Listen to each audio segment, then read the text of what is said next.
Queridos amigos, estamos iniciando o programa pela TV A Caminho da Luz, o programa Estudando e Aprendendo com o livro Os Mensageiros. Na verdade, esse livro é da Lavra Mediúnica de Chico Xavier pelo espírito de André Luiz, onde nós estamos estudando um pouquinho as experiências que André Luiz tem no mundo espiritual. Mas antes disso, tudo bem, André Luiz? Querido Sérgio, que alegria em podermos, junto com você, através da TV A Caminho da Luz, apresentarmos este programa. Agradecemos a audiência que nós estamos tendo. É o programa ao lado do estudo do livro Nosso Lar. São os programas com maior audiência no canal do YouTube da TV. Então, a você que vem assistindo, compartilhando, divulgando, comentando e mandando a sua mensagem, muito obrigado pela sua audiência. Queridos amigos, eu queria relembrar um pouquinho, como faço em todos os capítulos, uma pequena relembrança do capítulo anterior. Você vai se lembrar que eles entraram naquele pavilhão onde tinha 1980 pessoas deitadas naquela maca, todos em um sono profundo. Acendeu-se as luzes para o tratamento e dessas 1980 vocês relembram que apenas 400 foram atendidos. E esses 400 vão ter um atendimento direto. O restante tem uma alimentação uma vez por dia, uma alimentação um pouco mais pesada. Também nós vimos que tem o tratamento para essas 400 pessoas do passe, tem o tratamento do sopro, tem um caldo, uma alimentação mais leve, e tem também a questão da água fluidificada. Nós chamamos a atenção de que André Luiz ficou bastante impressionado com a imagem com que ele viu, porque eram espíritos que estavam semi-mortos, não é? E aquilo trouxe a ele uma impressão muito ruim.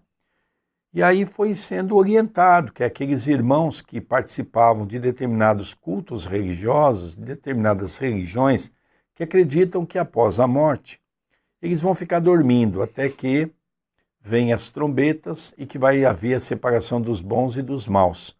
São pessoas que nunca praticaram a caridade, sempre foram egocêntricas, pensaram apenas em si, tinha um percentual do seu rendimento que dava à igreja, achando que estava pagando ali o seu futuro no mundo espiritual.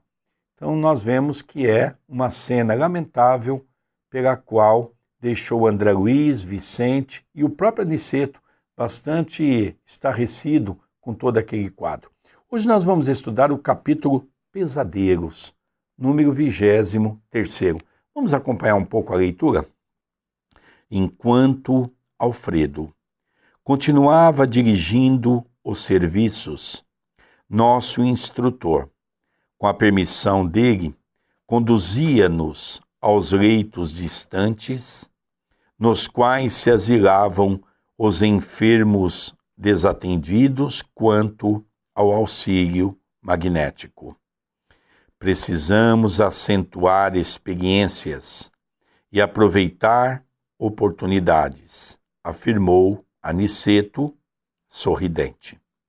Acompanhamo-lo, curiosos, identificando as expressões isoladas, dolorosas ou terríveis, daquelas máscaras mortuárias. Quando nos encontrávamos a regular distância da zona central, o instrutor esclareceu em tom grave. Desejaria conhecer a extensão dos benefícios colhidos por vocês no gabinete de auxílio magnético às percepções? Para ajudar eficientemente os nossos amigos encarnados, é necessário saibamos ver com clareza e precisão. Indicando os doentes imóveis, acrescentou: todos os que dormem nestes pavilhões permanecem dentro do mau sono. Nós observamos aqui, querido Sérgio, querido telespectador, querido ouvinte, algo muito curioso. Em primeiro lugar, primeiro ponto que nós devemos observar, o mundo espiritual Nós estamos falando de uma região que não é muito mais avançada do que a Terra, que é o caso onde se encontra essa instituição denominada Campo da Paz, dirigida por Alfredo. Nós observamos que existe toda uma rigidez no trabalho. Nós vemos que na Terra falta organização, falta disciplina, falta comprometimento. As pessoas vão de qualquer jeito para o centro espírita, vão de qualquer jeito para a palestra, não se prepara para dar passe, não se prepara para receber os espíritos no trabalho de desobsessão, ou para conversar com os espíritos, ou para ficar na vibração. As pessoas vão no estudo de qualquer jeito, muitas vezes esquece o livro, esquece a apostila, esquece o material. Então nós precisamos ter mais organização, nós precisamos ter mais comprometimento. Nós achamos que é os espíritos que têm que fazer isso, que têm que fazer aquilo, e aqui nós vemos que Aniceto, que espiritualmente falando é mais evoluído do que Alfredo, ele pediu autorização, porque era o dirigente daquele trabalho. Eu posso levar os dois companheiros a verem os enfermos, os doentes? Então nós, os encarnados, precisamos ter mais comprometimento, mais organização, mais disciplina. O trabalho não é para o centro espírita, o trabalho é para Jesus. A organização se faz pela palavra disciplina. Disciplina talvez encaixa tudo isso. A organização, o respeito, não é? A gente vê, por exemplo, que o próprio Alfredo, ele tem uma determinação, as pessoas respeitam o seu comando. E nós vemos hoje a grande dificuldade nas casas espíritas, por exemplo. Exatamente o que o André está tentando nos dizer.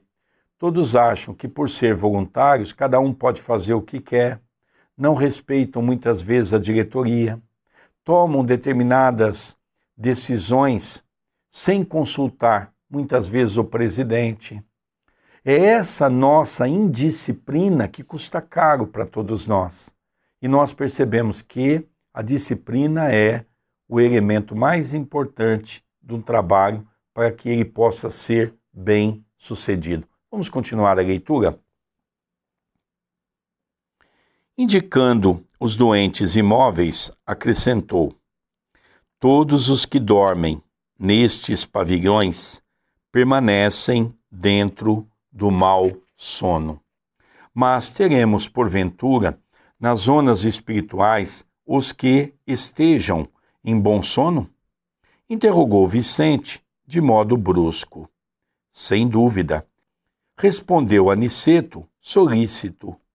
Temos na esfera de nossas atividades os que repousam períodos curtos, quais trabalhadores retos que esperam o repouso noturno, com a tranquilidade dos que sabem trabalhar e descansar de consciência aliviada. Fez uma pausa, como quem estudava o melhor meio de sintetizar por não perder tempo, e acentuou: mas esses não precisam estacionar, como filhos da sombra, nas construções de emergência de um posto de socorro. Em seguida, retomou o fio da lição e continuou: quem dorme em desequilíbrio entrega-se a pesadelos. Todos estes irmãos desventurados que nos cercam, aparentemente mortos, são presas de horríveis visões íntimas. Vejamos o aproveitamento de vocês. Procedamos a observações rápidas. Antigamente, o inquérito anatômico, o exame das vísceras, a perquisição científica nas células, também aparentemente mortas. Agora, a auscultação profunda da alma, a sondagem dos sentimentos e a visão do plano mental. Este capítulo que nós estamos vendo hoje, eu convido o nosso telespectador, o nosso ouvinte, a estudarem o Livro dos Espíritos, a questão de número 400, em que tem como título central Sono e Sonhos. Apesar de que Aniceto está dando uma definição envolvendo os espíritos desencarnados, nós podemos notar no Livro dos Espíritos, de uma maneira também abrangente e aprofundada, quanto que estamos vendo hoje, como é que é a relação do sono e os sonhos. Então, nós notamos que nós todos, ao estarmos libertos daquele corpo mais denso, é curioso que a retórica espírita nos ensina que quando nós estamos encarnados, nós somos subdivididos em 3 partes: espírito, perispírito e o corpo físico. E é curioso que quando nós desencarnamos, sai a figura do corpo físico, mas temos um corpo semicarnal, a qual, quando o espírito dorme, sai do seu corpo semicarnal e continua tendo uma liberdade maior. É interessante que o espírito de André Luiz está numa condição evolutiva menor que o da sua mãe. E quando ele teve permissão para estar com a sua mãe, ele, que estava numa condição inferior, não podia subir. Mas a sua mãe, que estava numa condição superior, podia descer. E eles se encontraram quando ele estava repousando de um trabalho nas câmeras de retificação, e ele teve a oportunidade, através do sono, de estar com a sua mãe. Então nós vemos que é um capítulo fundamental, porque muitos espíritas perguntam: espírito dorme no mundo espiritual? Não espíritos apenas sofredores. Alfredo, por exemplo, Aniceto, André Luiz, Vicente, nós notamos que a realidade próxima da Terra é muito parecida com a Terra. Muitos podem perguntar: Chico Xavier no mundo espiritual dorme? Nós vamos dizer: nós não temos informações. Nós estamos dizendo da 4ª dimensão, que é muito próxima da Terra, que é umbral. O que vem acima do umbral, nós ainda não temos maiores informações. É interessante que agora André Luiz vai ser convidado para que ele possa despertar um pouco a sua sensibilidade. Porque até então nós vemos, analisamos, mas ele ainda não usou a sensibilidade para ver o que passava no pensamento daqueles que dormiam. Agora nós vamos ser convidados a ver como é interessante quando nós damos aso ao nosso pensamento para auxiliar o próximo. Como é que nós podemos auscultar o pensamento do outro? Vamos ver como André Luiz passa por essa experiência. Vamos continuar a leitura. E com expressão decidida, concluiu resoluto: mãos à obra. Designando-me um corpo envelhecido de mulher, recomendou: você, André, examine detidamente essa irmã. Abstenha-se de todas as considerações do plano exterior. Observe-a com todas as possibilidades e percepções ao seu alcance. Sinceramente, interessado em atender, não reparei nas ordens que o nosso instrutor transmitia a Vicente. Procurei esquecer os quadros externos, focalizando aquela máscara feminina com todos os meus recursos mentais. À medida que me despreocupava dos interesses diferentes, observava a sombra cinzento-escura que se ia condensando em torno da fronte. A visão parecia auxiliar-me o poder de concentração, reconhecendo que o fenômeno se acentuava. Não mais lembrei qualquer objeto ou situação exterior. Estupefato, comecei a divisar formas movimentadas no âmbito da pequena tela sombria. surgiu uma casa modesta de cidade humilde. Tive a impressão de transpor-lhe a porta. Lá dentro, um quadro horrível e angustioso. Uma senhora, de idade madura, demonstrando crueldade, impassível no rosto. Lutava com um homem embriagado. Ana, Ana, pelo amor de Deus, não me mates, dizia ele, súplice, incapaz de defender-se.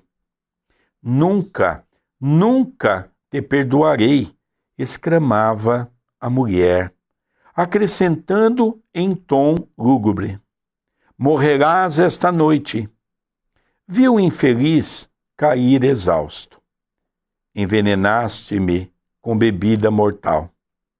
Exclamava ele, lagrimoso. Perdoa-me se te causei algum mal. Sou pai, Ana. Preciso viver para os meus filhos. Não me mates, por piedade. Ela ouviu com frieza e respondeu duramente. Morrerás mesmo assim. Tenho a infelicidade de amar-te, a ti que pertences a outra mulher. Não quiseste seguir-me e preciso vingar-me. Rebolcando-se no assoalho, tornava o infeliz. Deus sabe que estou arrependido do meu criminoso passado. Quero viver para o bem, Ana. Perdoa-me, por amor do eterno Pai. Quem sabe poderei auxiliar-te como irmão? Ajuda-me para que te possa ajudar. Não me mates. Não me mates. A mulher, porém, como se tivesse a maldade agravada, ao ouvir a expressão da virtude, tomou de um pesado martelo e exclamou: Deus não existe, Deus não existe, morrerás, infame. E de súbito crivou-lhe o crânio de marteladas surdas. O homem expirou sem um grito. Logo após, via a criminosa conduzir o cadáver em carrinho de mão, através de um trilho ermo. Acompanhava-lhe os movimentos com interesse. A noite estava muito escura, mas observei-a, parado junto à via férrea. Sondou os arredores, certificou-se do insulamento em que se encontrava e depôs a estranha carga sobre os trilhos. Via-a dispondo o cadáver para que a cabeça fosse decepada à passagem do comboio. Retirando-se apressadamente, reconduzindo o pequeno carro vazio. Não esperei a máquina de ferro. Segui a mulher, que me pareceu inquieta e pensativa. Antes, porém, que depusesse o carrinho no extenso quintal, vi que arregalava os olhos como louca, cercada de seres que me pareceram bandidos de negras vestes. Ela era, agora, quem acusava, estranha embriaguez de pavor. Vencer um pobre homem e vigilante, mas, a meu ver, seria vencida por seres mais perversos, talvez que era própria. Acudam-me, acudam-me, gritava espavorida, e continuava a cena em que a desventurada golfava súplicas em vão. É uma narrativa triste, tanto de lermos quanto interpretarmos. Quantas pessoas não estão no lugar destes dois personagens, narrado por Dr. Carlos Chagas, que é o pseudônimo pelo espírito de André Luiz, que é o pseudônimo utilizado por Dr. Carlos Chagas. Quantas pessoas não se deparam com esta situação? E aqui nós vamos observar como é que chega um personagem deste no mundo espiritual. O sofrimento, as lutas, as dificuldades. Não imaginemos que ficará sem a responsabilidade ou sem a quitação do que foi feito. Para cada ação existe uma reação. Ela poderia, naquele momento, ter revertido a situação, deixado de praticar o que praticou, mas não, ferida no seu orgulho, querendo justiça, querendo vingança, querendo acertar com as suas próprias mãos, tira a vida daquele companheiro, não que ele fosse inocente, não que ele não tivesse equivocado, não que ele estivesse com a razão, mas o único que nos dá a vida é Deus, a qual é o único que sabe o momento do nosso regresso ao mundo espiritual. Então, aqui nós estamos vendo um pouquinho aquela face que a sociedade não se preocupa. Aos olhos da sociedade, aos olhos do judiciário, era uma pobre coitada. Muitas vezes colocou o corpo no trilho do comboio e ninguém soube no dia seguinte quem era aquele companheiro, que muitas vezes estava todo desfigurado, tanto pelas marteladas quanto pelo atropelamento. Mas é muito importante nós termos em mente que nós podemos ocultar o que fazemos dos demais encarnados, mas ninguém oculta de Deus, ninguém oculta dos espíritos, ninguém oculta da própria consciência. Além disso, André, é interessante, vamos acompanhar um pouco o começo da conversa, quando Alfredo pede a André Luiz para reparar aquele quadro, mas não reparar na condição de um médico, porque o médico olha a parte exterior, o que você está sentindo de dor, qual a parte do corpo que está te doendo, ele examina a questão externa. E Alfredo diz para ele, repare as questões internas, ausculte o pensamento, veja o que ela está projetando. E ele então começa a entrar no seu pensamento, e ela conta toda essa narrativa daquele companheiro que havia o traído em épocas anteriores, pela embriaguez dos defeitos que ele tinha, do vício da bebida alcoólica.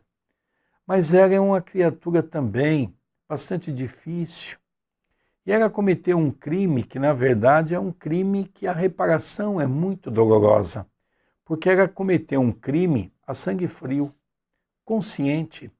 Mesmo ele pedindo desculpas, mesmo ele tentando colocar toda aquela condição de piedade para que pudesse tentar novamente, que ele não iria mais errar, mas ela, de uma maneira impiedosa, ela então pega o martelo, aproveitando que ele estava caído ao chão, ela crava por várias vezes o martelo no seu crânio.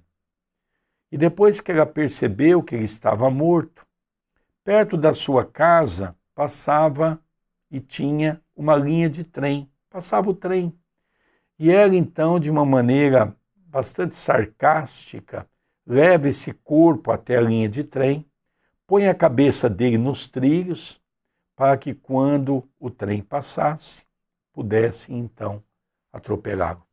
Para dar a entender que ele então morreu pelo suicídio, ou que talvez embriagado acabou deitando sobre a linha e não percebeu que o trem iria passar. Mas veja, quando nós cometemos um crime, podemos não ser julgados pela justiça do homem, como nesse caso. Com certeza ninguém viu, ninguém vai incriminá-la, ela se passou por vítima, até um certo momento, mas e a nossa consciência? É essa consciência que é o tribunal verdadeiro que Deus criou para o homem. O nosso julgamento será pela nossa própria consciência. E ela, então, vem um caso aqui, André, que nos chama a atenção.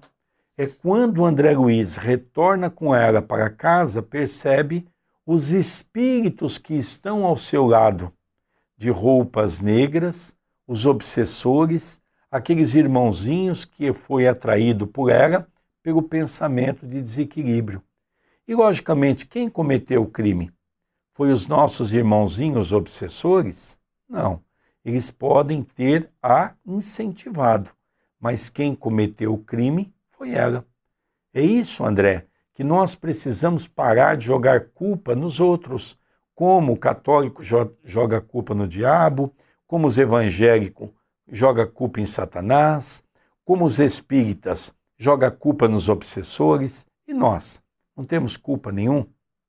Não podemos esquecer que tanto Satanás, o diabo e os obsessores, que são os mesmos, querem dizer espíritos maléficos ainda, porque um dia tornar-se-á criaturas boas, mas nesse momento eles nos auxiliam, eles nos incentivam, mas quem dá a palavra final somos nós. Por isso, nós seremos responsabilizados pelos nossos atos. Essa definição que o nosso querido Sérgio deu é uma definição fantástica, porque naquele momento, por mais que ela tivesse estando ou sendo influenciada, incentivada, orientada por espíritos que não queriam nada com nada, quem deu a autorização para que ela pudesse agir da maneira que agiu foi ela mesma. Ela podia usar o concurso da prece, ela podia usar o concurso do perdão, ela podia usar o concurso da aceitação das alegações que aquele companheiro estava fazendo. E o pior, tudo que ela fez foi dizendo que o amava. Eu fiz por amor. Primeiro que o amor liberta, não prende. O amor junta, não separa. Então essa foi a pior alegação. Por eu te amar muito, eu vou fazer o que eu fiz. Então que nós possamos estar cientes de que não podemos jogar a culpa nos espíritos ou nos encarnados e nem nos sentimentos do amor. Porque amor não mata ninguém. Amor liberta. Amor une. Vamos dar continuidade na leitura? Senti-me como espectador, que precisasse movimentar qualquer socorro. E graças à bondade divina, não experimentei, pela mulher infeliz, senão a mais viva compaixão. Ao primeiro impulso de revolta pelo crime consumado, recordei as lições já recebidas em nosso lar e pensei na possibilidade de ser a criminosa alguma pessoa querida ao meu coração. Se Ana estivesse no mundo, ao meu lado, na família do sangue, não desejaria auxiliá-la? Por que haveria de acusá-la se não lhe conhecia o passado total? Ter-lhe-iam dado a educação na infância, a bênção do lar, a segurança de um afeto sem manchas? Quem sabe viera de longe, como pedra incompreendida, rolando nos abismos do sofrimento? Que laços a uniriam à vítima igualmente digna de piedade fraternal? Como teria começado o drama doloroso? Não sabia. Enxergava somente a pobre mulher rodeada de sombras agressivas, implorando socorro. Ignorava como ajudá-la, mas recordei que Ana era minha irmã, filha do mesmo pai, irmã que adoecera no caminho comum, sem que eu pudesse, pelo menos por agora, indagar a causa. procurava comigo mesmo algum meio de auxiliá-la, quando alguém me chamou de súbito. Veja, André, um outro ponto bastante interessante que ele nos conta. Primeiro, que André Luiz nos chama a atenção que ele fala que num primeiro momento, se fosse em outras épocas, ele então se revestia de uma raiva.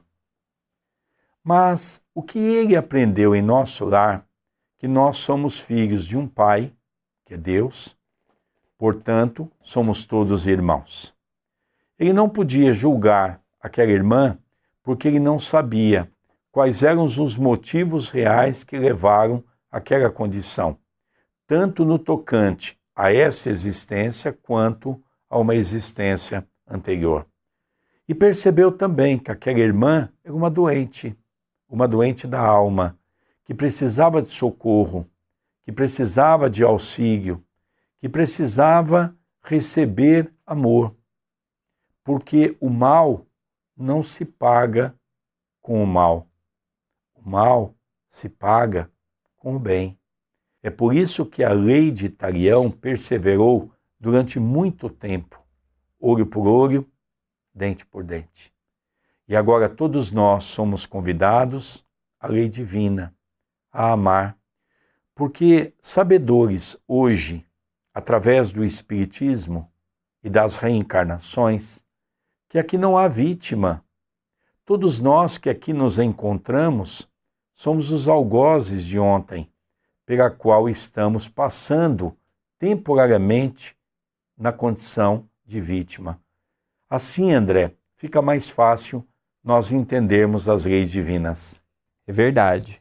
Nós passamos a ver o seu modo operante, nós passamos a ver a sua execução e passamos a ver que Deus é justo e nos dá a oportunidade de progredirmos e de crescermos.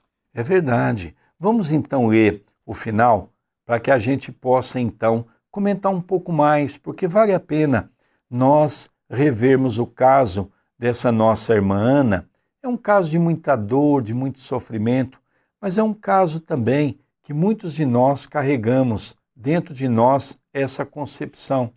Por exemplo, no movimento espírita, nós falamos muito do perdão. E eu, depois dessa leitura, queria comentar um pouco sobre a questão do perdão, para que nós possamos analisar um pouco essa palavra. E nós vamos ver que há uma complexidade muito grande em torno dessa palavra. Vamos ler e depois nós vamos comentar um pouco essa questão.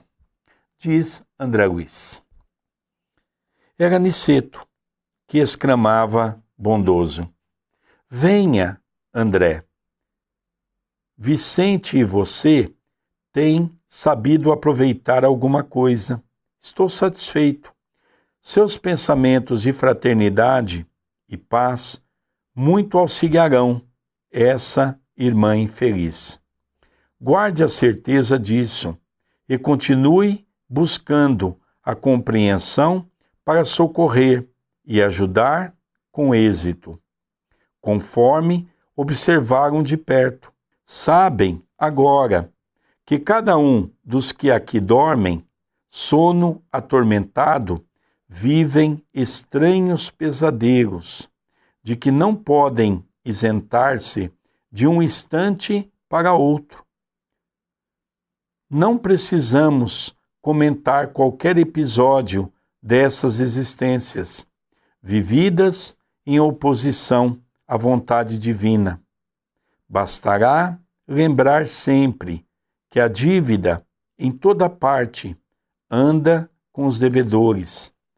E com expressivo olhar acrescentou: voltemos ao centro, devemos cooperar na oração. Então, André, eles estavam num lugar de muito sofrimento, não é? Um lugar bem afastado. Já eram aqueles espíritos mais recalcitrantes, não é? Logicamente que demandariam um tempo maior para auxílio. Quando nós falamos tempo maior, não são dias e nem meses, são anos. E muitas vezes até séculos. O que nos chama a atenção desse fator é que André Luiz havia, de uma certa maneira, captado bem a informação que ele havia aprendido em nosso lar. A importância da reencarnação, o sofrimento de cada um. Eu gosto muito quando, no final, o espírito de Aniceto diz a ele: eu estou muito satisfeito com você, André, e também com Vicente, porque já estão tentando colocar em prática aquilo que aprenderam. E no final ele diz assim: porque cada um que contraiu a dívida o acompanhará, e ele terá que resgatar aquilo que Jesus disse, centil por centil das nossas dívidas.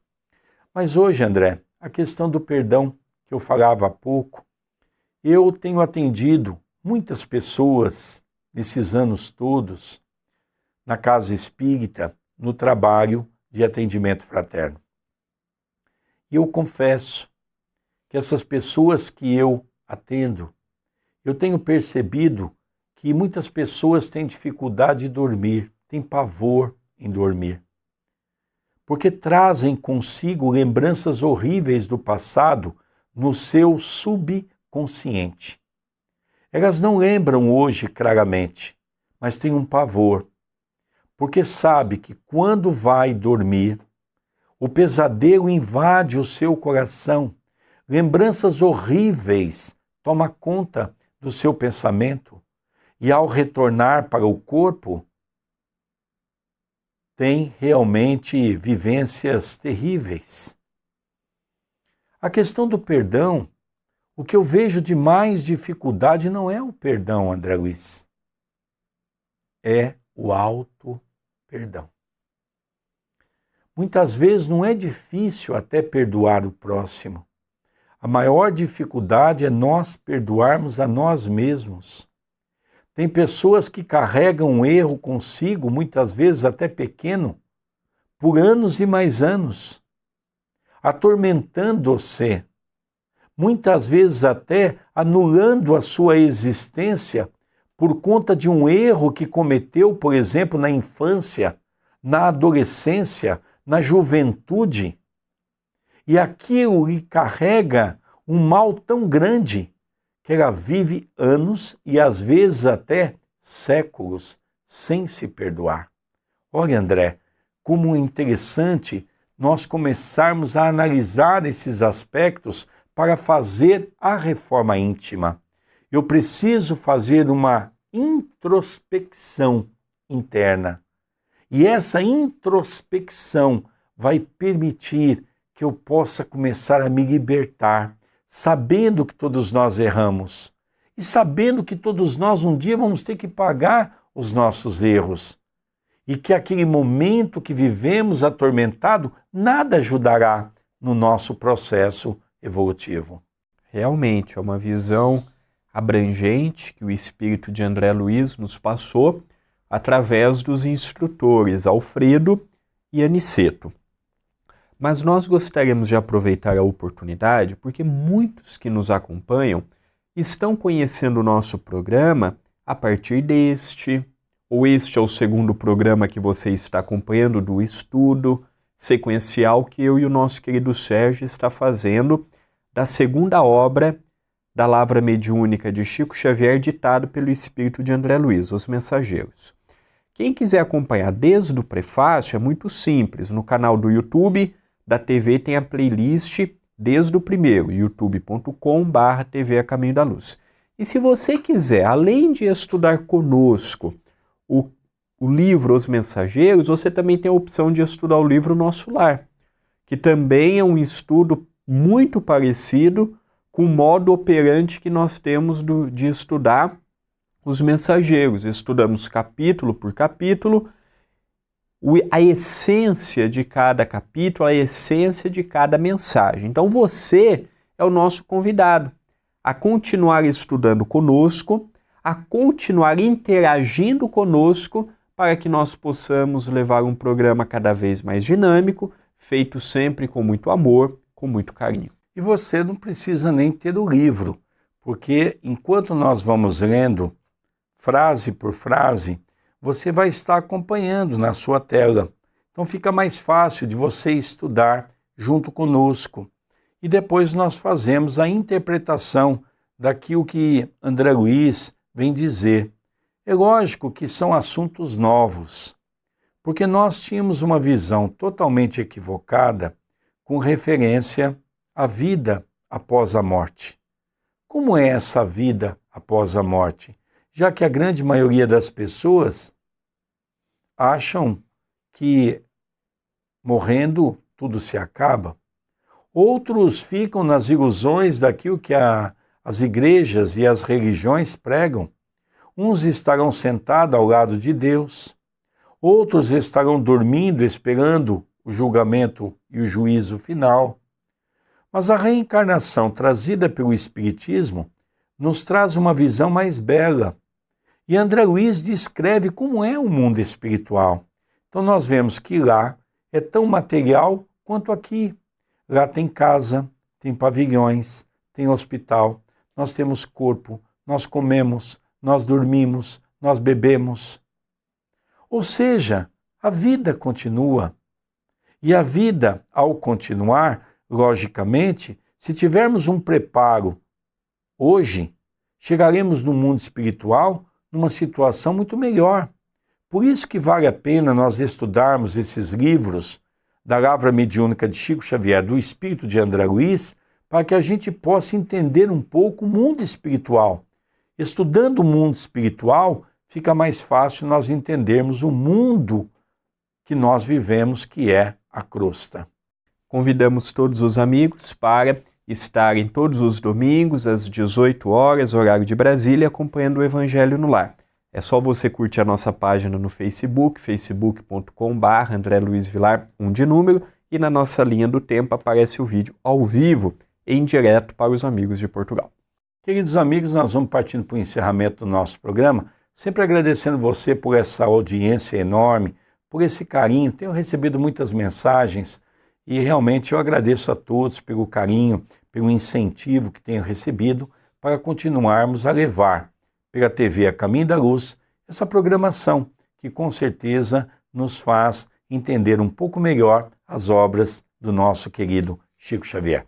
Queridos amigos, vamos encerrando o programa estudando e aprendendo com o livro Os Mensageiros, de Chico Xavier, do Espírito de André Luiz. Um beijo carinhoso no seu coração e até a semana que vem. Que a sua semana possa ser de paz, de luz e de amor. Até semana que vem.